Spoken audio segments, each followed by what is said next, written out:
Pak Ustadz, bagaimana hukumnya apabila seseorang terlambat atau tinggal dalam sholat id? La ilaha illallah. Sholat id pun terlambat.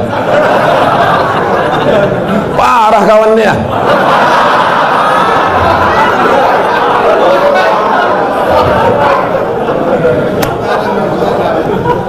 Soalnya saya dikasih tahu sama Ustadz Iqbal, kata dia, kita ini mau ke masjid yang paling ramai sholat subuhnya. Betul? Kenapa ada yang terlambat sholat id? Jadi kalau sampai ke tanah lapang, imamnya sudah takbir yang kelima, Allahu Akbar, Allahu Akbar, Allahu Akbar, Allahu Akbar.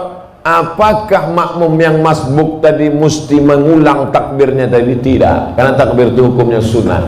Dia ikut aja berapa yang dapat. Bagaimana kalau dia datang imamnya sudah tasyahud akhir?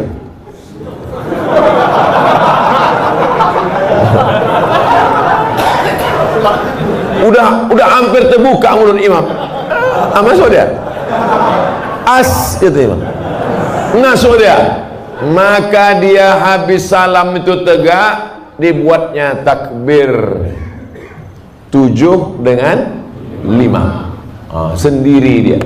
Sampai dia ke tanah lapang itu orang sudah habis. Macam mana dia mau sholat Pak Ustadz? Dicarinya tanah lapang lain yang belum sholat. Kau dengar-dengar di mana masih ada yang belum sholat. Kau gaslah ke situ. Ternyata seluruh Medan sudah sholat.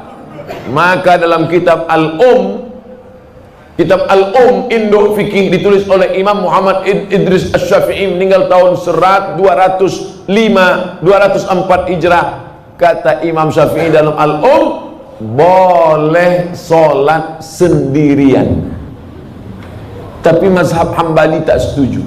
Mazhab Syafi'i dalam kitab Al-Um boleh sholat sendirian. Bagi yang musafir, kemarin ada yang WA saya, Ustadz, saya pulang kampung naik pesawat, apakah saya nanti sampainya sekitar jam sekian gak ada sholat id lagi? Sholat sendirian menurut pendapat mazhab Syafi'i.